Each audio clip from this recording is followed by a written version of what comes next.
Dentro de los artículos marcados para la certificación en la Sociedad Mexicana de Radioterapia, en el módulo de ginecología de cáncer de cervix, el primer artículo que se solicita es el ensayo autorizado fase 3 de radioterapia postoperatoria pélvica en carcinoma cervical en estadio 1B con características de mal pronóstico. Es un seguimiento de un estudio del GOG del autor Margaret Rodman, publicado en el año 2006 en la revista Roja.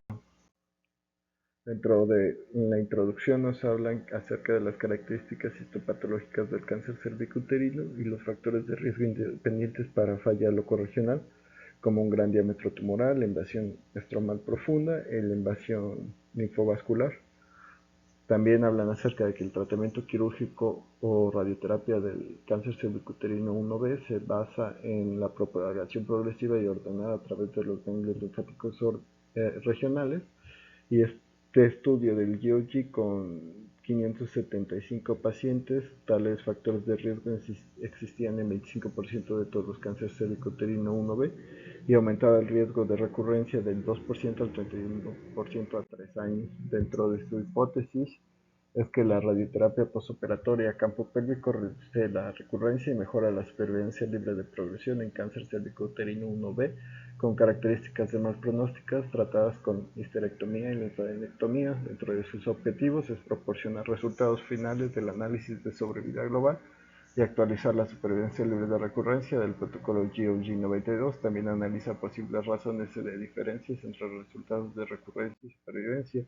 Dentro de material y métodos, los criterios de elegibilidad era un cáncer cervicuterino 1B escamoso, adenoscamoso o adenocarcinoma tratado con histerectomía total abdominal y linfadenectomía pélvica que fue sin ganglios linfáticos regionales y más de 2 factores de riesgo: invasión estromal profunda, invasión linfovascular o un gran diámetro tumoral mayor a 4 centímetros. El diámetro del tumor se estimó mediante palpación y la invasión estromal profunda y la invasión linfovascular se determinaron mediante patología y se confirmaron con una revisión central del GOG. Dentro de la cirugía se hizo histerectomía total abdominal con extirpación del útero, tejidos parametriales y 25% de la vagina. La linfadenectomía constó desde la mitad de la arteria ilíaca común hasta la vena ilíaca circunfleja, desde el psoas hasta el uréter medialmente y desde la fosa obturadora anterior hasta el nervio obturador, hasta el ganglio obturador. La radioterapia de haz externo fueron campos AP y PA, el borde superior de L5, el inferior fue el tercio superior del foramen obturador y lateral 1 centímetro más allá de la pelvis ósea. Los campos laterales fue el borde superior de L5, el inferior fue el tercio superior del foramen obturador, anterior a la línea transversal a través de la sínfisis púbica y posterior 4 centímetros más allá del marcador cervical. Se dio radioterapia de haz externo sin braquiterapia y comenzó de 4 a 6 semanas después de la cirugía. La mediana entre la utilización y la radioterapia de haz externo fueron 14 días. La técnica fue de 4 campos con energías de 4 megaelectronvolts y las dosis fueron de 46 grays en 23 fracciones a 50.4 grays en 28 fracciones. Las interrupciones de tratamiento no fueron mayores a una semana y la mediana de duración del tratamiento fue de 5.7 semanas. Las mediciones fue la supervivencia libre de recurrencia desde el ingreso hasta la evidencia físico-radiográfica de recurrencia o último seguimiento, la supervivencia global desde el tiempo de la entrada hasta la muerte o último contacto, y la supervivencia libre de progresión fue desde el tiempo del ingreso hasta la recurrencia o muerte. Fue una media de seguimiento a 10 años, la recurrencia local fue pelvis o vagina y la recurrencia a distancia fue una localización extrapélvica. El reclutamiento se llevó del 88 al 95 y el tamaño de la muestra fue calculado para detectar una disminución del 47% en el riesgo de recurrencia y se utilizó la prueba de rango logarítmico para evaluar la diferencia entre brazos no ajustados y ajustada por factores pronósticos. Se utilizaron pruebas unilaterales y 277 formaron la población por intención de tratar, 137 del grupo de la radioterapia y 140 en el grupo de observación. Los resultados, observamos que había un desequilibrio moderado entre dos grupos de tratamiento con respecto a la histología y el tamaño. Entre los dos grupos había 34 pacientes, 24.8% con adenocarcinoma o histología adenoscamoso con 18 en el brazo de la radioterapia, en comparación con 25 pacientes en el grupo de la observación, que 11 eran adenocarcinoma y 14 adenoscamosos. En cuanto al tamaño del tumor, 94 pacientes, 70.7 tenían tumores mayores a 3 centímetros en el grupo de la radioterapia, en comparación con el 57.4% en el brazo de observación.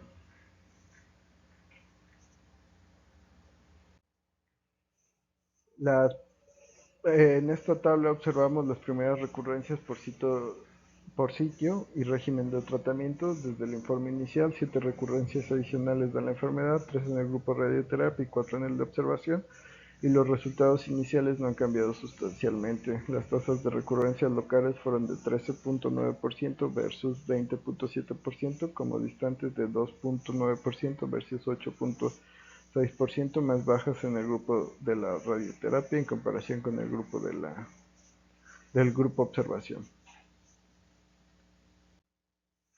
Se presentaron el 82% de las recurrencias en los primeros 3 años, 94% dentro de los primeros 5 años. El uso de la radioterapia pélvica postoperatoria en estas características de alto riesgo, de estas características para recurrencias, se observó una disminución del riesgo de recurrencia en un 46%, siendo significativo.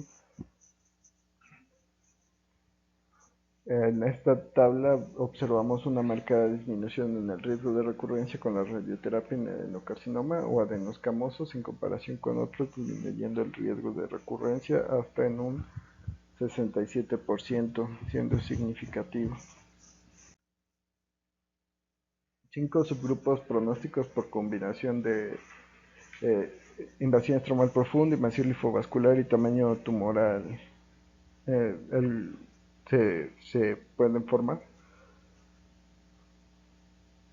El grupo de la radioterapia mostró 44% menos riesgo de recurrencia en comparación con el grupo de observación, y el grupo de radioterapia mostró una reducción significativa en el riesgo de recurrencia para pacientes con invasión linfovascular negativa, invasión estromal profunda y tumores mayores a 4 centímetros en comparación con invasión linfovascular positiva e invasión estromal profunda. El resto de categorías fueron menos concluyentes.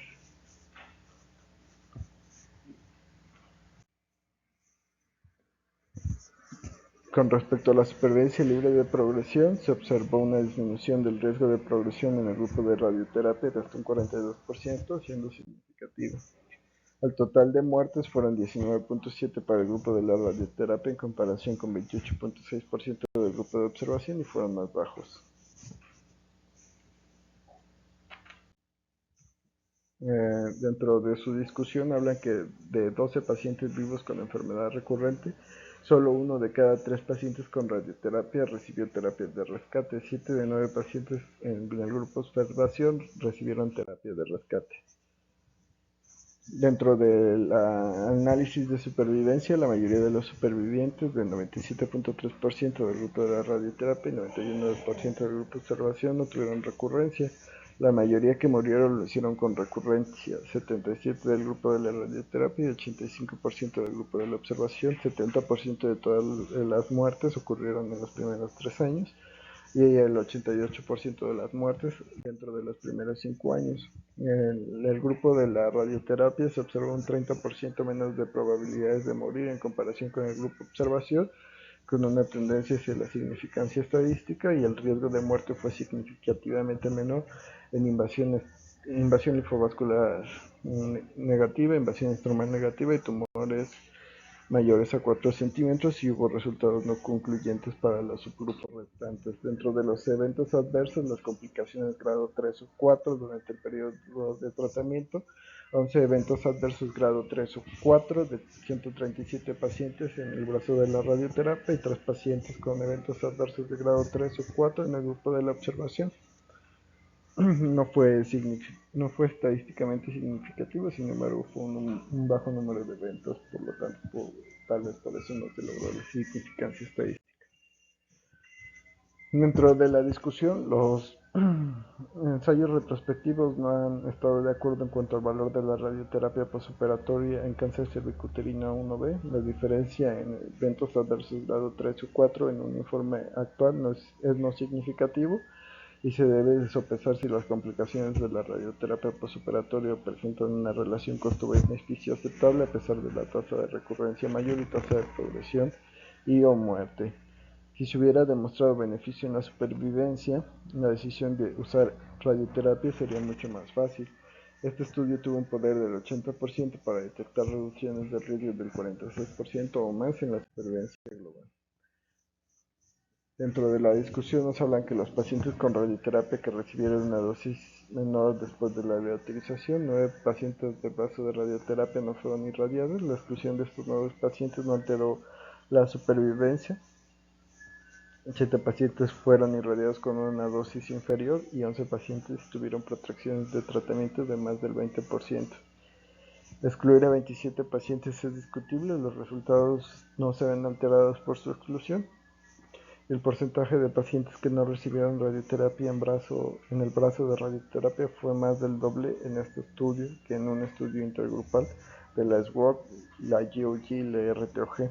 Dosis menor de radioterapia que la planificada fue 3 veces mayor que en el estudio intergrupal. Los factores pronósticos. Muchos estudios han señalado la importancia pronóstica de la invasión al espacio linfovascular, de la invasión del estroma y del tamaño del tumor, ya sea solos o combinados, y otros han demostrado que tienen poca influencia en la recurrencia, la supervivencia. Factores pronósticos que parecen haberse vuelto cada vez más importantes en los últimos años es el tipo histológico, los adenocarcinomas y los adenoscamosos, y el tamaño mayor a 4 centímetros. La prevalencia de ambos factores fue mayor en el brazo de la radioterapia, pero desequilibrios no redujeron la efectividad del brazo de la radioterapia. Los tumores pequeños requirieron de 2 factores de alto riesgo, mientras que los tumores grandes requirieron de un factor. Un tipo histológico, factor pronóstico independiente para la reducción de la supervivencia libre de recurrencia y la supervivencia global para KQ1B y 2 después de la cirugía, sugiriendo que la RT puede ser muy valiosa para estos pacientes. Las complicaciones genitourinarias y gastrointestinales. La incidencia de complicaciones gastrointestinales y genitourinarias por la radioterapia postoperatoria ha variado en la literatura del 3 al 30%. La toxicidad gastrointestinal más común es la más común y la de mayor preocupación. El aumento de complicaciones de grado 3 a 4 informadas en este estudio, de 6.6 para el grupo de la radioterapia y 2.1 para el grupo del grupo observación, pudo haber sido magnificado por el sesgo de informe. Landoni y colaboradores en un estudio de 337 pacientes, la incidencia de complicaciones graves para la cirugía sola no fue diferente de la cirugía más radioterapia en CACO estadio 1B y 2A. En conclusión, el riesgo de recurrencia reducido a largo plazo y de progresión o muerte para el grupo de la radioterapia, y varios atributos posibles del ensayo podrían explicar parcialmente la aparente disparidad en niveles de significancia. Esta eficacia particular de la radioterapia adyuvante en reducción de tasas de recurrencia de tumores cervicales, adenocarcinomas y adenoscamosos en comparación con los escamosos indica que tumores con estas histologías necesitan más estudios.